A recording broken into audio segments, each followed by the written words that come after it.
Hi everyone, how you doing? Hope you're doing fine when you're watching this video. My name is Iputin Kusuma, and then in this video I will be reviewing a qualitative article that I've chosen before. And then this article is written by Naoko Morita. So Naoko Morita is one of the faculty member at University of British Columbia, Canada.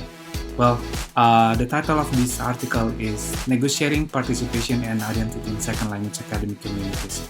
To provide you with a better understanding, then I will be explaining a little bit about this article. This research article is a qualitative multiple case study that explored the academic discourse socialization experiences of L2 learners in a Canadian university. The participants included were 6 female graduate students from Japan. And the data were collected by administering students' self-reports, interviews, and classroom observations.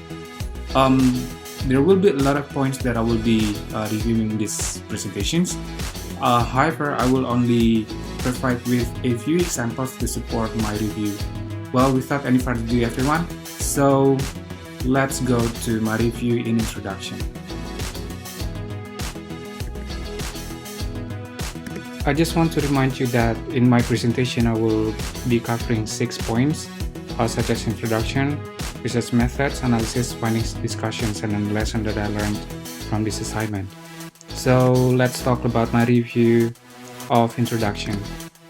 In the introduction part, Morita's article fulfilled 5 out of 8 criteria of good qualitative articles introduction. Then Morita began to frame the important issue that is closely related to the topic that she wrote. She mentioned some elements that were closely related to the issue. Thus, since the very beginning of the article, the reader could notice the issues that led this inquiry. And then the next point is to describe the issue. Morita reviewed the literature in general to find the gaps that led her to conduct the study. Even though she also provided a different section of literature review, in introduction part, her analysis of the previous gaps was quite impressive and very clear. Thus, the reader could notice the gaps from the previous literature. After mentioning the knowledge gaps, she then provided a complete theoretical framework in the relevant literature. In this theoretical framework, she clearly described every single important element in her study, as well as reviewing the theories and empirical findings. And then she mentioned the purpose of the research and research questions that guided the inquiry, and you can see the example on the slideshow. However, everyone, there are 2 points that I think as the weaknesses. The first one is she didn't mention the target audience, such as for whom this study might benefit or who should know this research. Somehow, this article was intended for international students, English lecturers who teach international students, and other faculty member of universities that have international students. And the next point, she also did not describe the approach she used to inquiry in this part, because she explained that approach in research methods.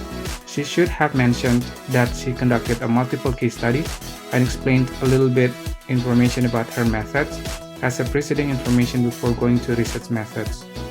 And now let's talk about my review in research methods. She fulfilled 14 out of 30 criteria. Even though she only provided almost half of the criteria, then these 14 criteria are important elements in these method sections. So she started the research methods by mentioning the approach she employed in her study. And for instance, you can see on the slideshow. Then Morita continued with describing participants' demographic information, such as the number of the participants, the sex, the nationality, the language that participants used, the majors that the participants were studying, and etc. So the reader would have more information that could be used to understand the research and could also be used as prior knowledge to understand the relationship between Morita and the participants, whether they have some similarities or not. And then Morita described the participants, explained the methods of data collection implemented in her study. She described her position as a researcher, such as her background and other personal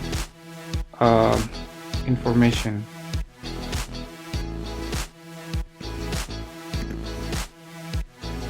And as the witnesses, Morita did not mention how previous research affected the present one in her method.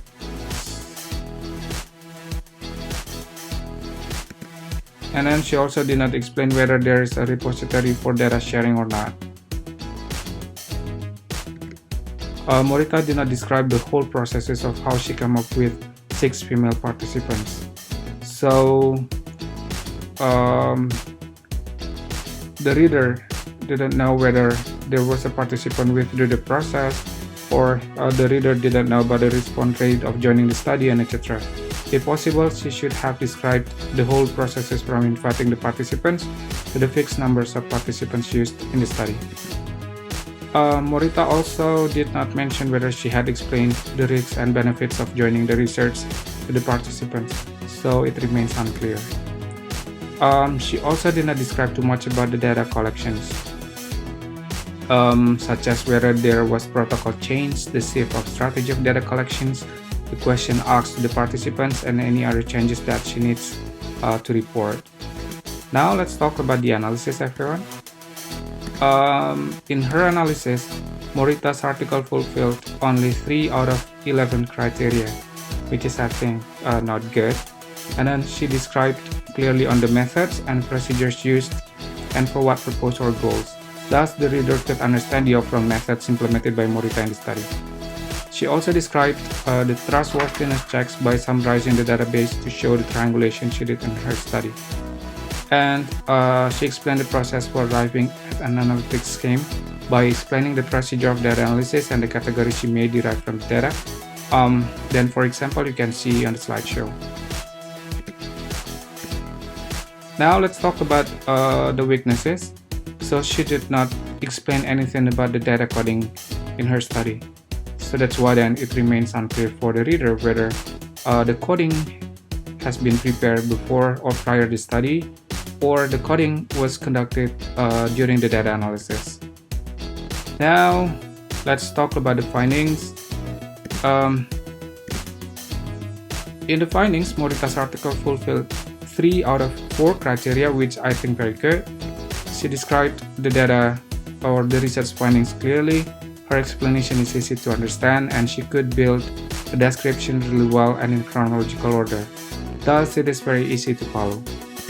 She also provided some quotes to support her description so the reader could get better insights of what being described. For example, you can see on the slideshow. Then she presented the findings in a compatible way with the study design. For example, she described the theme first, which is then followed by the data gathered from interviews, oral reports, and observations. However, she did not present any tables or figures because I think those are not necessary in her study. And then now let's talk about the discussion, everyone. She fulfilled 5 out of 9 criteria. And she described the central contributions and the significance in advancing disciplinary understanding. And then, for example, you can see on the slideshow. She also described the types of the contributions made by findings, such as explaining theoretical and empirical contributions. She also revisited any ethical dilemmas or challenges found in her study. For example, she mentioned about the limitations of learner agency, being L2 speakers, and other factors that restricted participants' identities during the study. She also mentioned that the implications for future research. For example, she mentioned the conceptual and practical implications she suggested for practitioners and future research. Now we have arrived at the last point that I will be presenting. So the last point is lessons I learned. There are 4 lessons that I learned, such as the first one. I think writing a qualitative article is very rigid, since I have to explain everything clearly, like the introduction, methods, analysis, findings, and also the discussions. However, writing all parts clearly will enhance the quality and also the reliability of my article. And then this is a good point when I want to submit my article to a reputable journal. And then I learned that in qualitative article, it is important to explain the relationship between the researcher and also the participants. so the reader could understand about the interpretations that I might make in when writing the article. And then I also learned how to describe research method clearly. Well, the clear research method then will provide better understanding or insights for the reader. And overall, I believe that you and I will agree that writing with the standards provided by the APA, especially for the qualitative article, then will guide us to write a good qualitative article. Well, that's all about my presentation, everyone. Hope you enjoyed my review and see you in class. Thank you.